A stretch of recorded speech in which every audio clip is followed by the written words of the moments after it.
ati Uburundi buri mu rugendo. Ego sinzi nawe kumenya ngo ati iyo buriko buraja mu 2040 Uburundi bwifashe, mu 2060 ngo ati Uburundi buteye imbere. Ego ngo ati vyinshi bikomeye biriko birakogwa. Sinzi guheruka kubona yuko leta iheruka gusinya amasezerano ngo ati akomeye hagati y'igihugu ca Qatar ngo muri company yitwa Amasu Holding n'abandi bavuga ngo ati Amasu Group. Wati ni ibintu bikomeye, mbega ngo ati ibi bintu bigiye gufasha iki ku mwene gihugu, bigiye gufasha iki ngo ati ku gihugu. Ego ndakwibutsa yuko ngo ati burya Uburundi bufise imbona kazoza, kandi iyo mbona kazoza ni gutera imbere nk'igihugu, ni gutera imbere nk'abene gihugu. Urumva ngo ati nta numwe ashobora gusigwa kubera ivyo basinye mu bisata bitandukanye bikora ku muntu wese. Ari imbere ya vyose ntaratangura hinga mwumvirize ino video.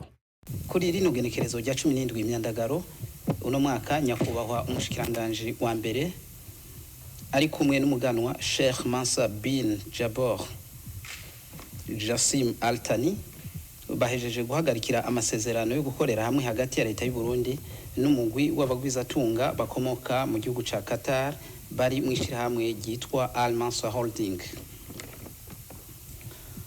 Ayo masezerano akaba yerekeye ibisata bitandukanye by'ubuzima bw'igihugu, hakaba harimo rero ibijanye n'igitoro. Ayo nayo akaba yashizwe ko umukono n'umuyobozi mukuru w'ishirahamwe rijejwe igitoro hano mu Burundi Sopebu, hamwe rero n'umuyobozi w'iryo shirahamwe ari we Nidal Amach. Ubundi yashize ko umukono ku masezerano yo gufashanya n'iryo shirahamwe n'umushikiranganje w'ikigega ca leta n'iterambere ry'ubutunzi biciye mu buhinga bwa none. Abo bakaba bashize umukono ku masezerano atatu, harimo ibijanye no guteza imbere ibisata by'amabanki n'ayandi mashirahamwe akora nkayo, guteza imbere ubuhinga bwo gutuma tumanako n'inyubako, hamwe rero no kumenyesha amakuru biciye mu buhinga bwa none, hamwe n'umutekano mu bijanye n'ubwo buhinga nyene ari byo bita cyber security mu Gifaransa. Umushikiranganje w'inyubako, uburaro bwiza kandi buzimbutse, nawe nyene yashize umukono ku masezerano yo gufashanya mu gisata cyo guteza imbere ibivuko, ibibuga by'indege, hamwe rero n'uburaro bwiza kandi buzimbutse. Umugwishira hamwe Al Mansa Holding washize kandi umukono ku masezerano yo gufashanya n'umushikiranganje mu vyo yajejwe harimo ubutare, amasoko ntanganguvu, amahinguriro n'ubudandaji. Ayo masezerano nayo akaba ajanye no gufashanya mu gisata c'abamukera rugendo, igisata c'ubutare hamwe n'amasoko ntanganguvu. Ikindi gisata Uburundi bugiye gukoranamwo n'iryo shirahamwe ryo muri Qatar nibijanye no gushira mu ngiro ugufashanya mu bijanye n'uburimyi.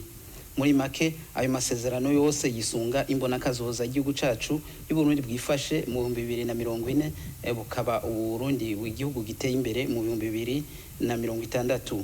Aha rero abasezeranye bakaba biyemeje gushiraho umugwi wo gukurikirana ishigwa mu ngiro ry'ayo masezerano hamwe n'igitabo c'inzira kugira ngo bashobore gushika kuri iryo hangiro biyemeje, kandi bagume baraba ko ibikorwa bariko barakora vyose vyisunga koko intumbero y'imbona kazoza y'Uburundi bwacu bwifashe mu 2040 bukongera bukaba ubuteye imbere mu 2060. Muri make rero ayo masezerano akaba ari ngirakamaro ku gihugu cacu. Ego ngira kumvuga bati mwire umwake kari kwicana Dieudonné ND kasi nabanje twenjimire Dieudonné ngo ati uri mushasha ntibagire kugira like, subscribe, comment, sana mushasha naho ntibagire kugira portage, ati nungikira mugenzi wawe kugira nabanye nashobore kumenya ukuri, ati ukuri aho kuri kuma nahandi nahanyene. Rero ndakwibutsa yuko ngo ati buryo Burundi beruka kugura icesi yo gutanguza ibikorwa hagati ya Tanzania n'u Burundi kubaka indarayi. Ego ngo ati izova Uvira igashika Musongati, maze ngo ati n'ibindi bizobandanya aho izogera ngo ati no muri Kongo. Urumva ngo ati nivyo biduza agaciro ku Burundi muri GDP aho mu bintu bazosohora uko nuko. Rero ngo ati nayo amasezerano yabaye tariki 17 mu kwezi k'umunani mu 2025. Urumva ngo ati n'ibindi bintu bikomeza biteza imbere igihugu cy'u Burundi muri bwa buryo tuvuga ngo ati tugomba gushika mu 2040 Uburundi bwifashe, mu 2060 Uburundi bwateye imbere. Ego ngo ati none ahasinye amasezerano ameze gute nkuko babivuze muri iyo video, n'ama opportunity azoshobora kuronkwa mu bene igihugu kandi no mu gihugu.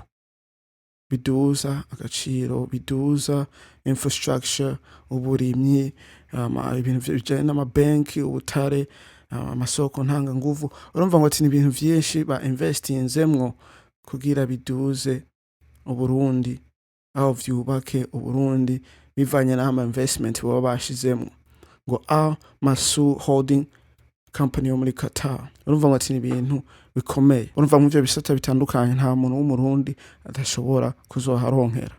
Rero ngo ati nayo makuru n'amakuru meza ku Burundi, ku Murundi aho herereye hose. Ego ndakwibutsa yuko wogira subscribe, wogira ka partage, wogira like, ngo ati tuzosubira kubona niyo twabonana.